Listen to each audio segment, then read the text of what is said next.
సర్దార్ వల్లభాయ్ పటేల్ గారి 150వ జన్మదినం సందర్భంగా ఈ యూనిటీ ఆఫ్ రన్ను తీయడం జరిగింది దేశవ్యాప్తంగా.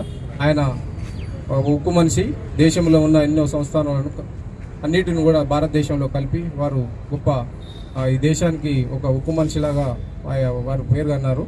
సో వారి స్ఫూర్తిదాయకంగా ఈరోజు దేశవ్యాప్తంగా ఈరోజు ఆయనకు స్ఫూర్తిగా ఈ యూనిటీ ఆఫ్ రన్ ఈరోజు దేశవ్యాప్తంగా నిర్వహించడం జరిగింది. ఈ కార్యక్రమంలో ఎవరైతే అందరు పాల్గొన్నారో అందరూ కూడా ప్రత్యేక ధన్యవాదాలు తెలుపుకుంటాను. Thank you. ఇప్పుడు మన సబ్ కలెక్టర్ గారు కశ్మీర్ ప్రాంతం ఉన్నది, అన్ని ఆ సమయంలో ఇండిపెండెంట్ కింగ్డమ్ లాగా ఉన్నది, పాలన లాగా ఉన్నది.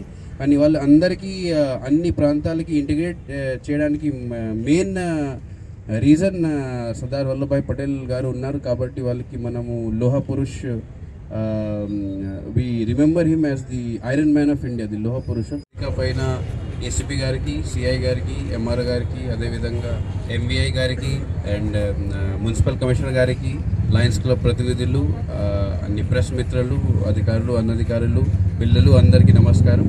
ఈరోజు ఇప్పుడు చెప్పిన ప్రకారం ఏసీపీ గారు కూడా చెప్పారు, ఇది ఈరోజు 150th birth anniversary of Sardar Vallabhbhai Patel. Sardar Vallabhbhai Patel మీకు అందరికీ తెలుసు, వాళ్ళు ఫస్ట్ డెప్యూటీ ప్రైమ్ మినిస్టర్, అదేవిధంగా ఫస్ట్ హోమ్ మినిస్టర్ కూడా పనిచేశారు. 1947 నుంచి 1915 దాకా వాళ్ళు ఒక ఐరన్ పురుష్, లోహ పురుష లాగా పనిచేశారు. వాళ్ళు మీకు అందరికీ తెలుసు, ఇండియా ఇంటిగ్రేషన్ ఆ సమయంలో భారతదేశం 565 ప్రిన్స్లీ స్టేట్స్లో డివైడెడ్ ఉన్నది 1947లో.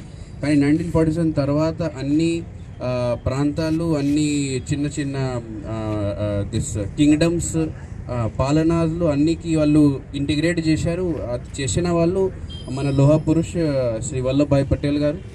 వాళ్ళు ఇప్పుడు మీ అందరూ ఈ తెలంగాణ ప్రదేశంలో కూడా హైదరాబాద్ స్టేట్ కూడా ఉన్నది. ఆ సమయంలో హైదరాబాద్కి ఇంటిగ్రేషన్కి కూడా సర్దార్ వల్లభాయ్ పటేల్కి మేజర్ కంట్రిబ్యూషన్ ఉన్నది. అదేవిధంగా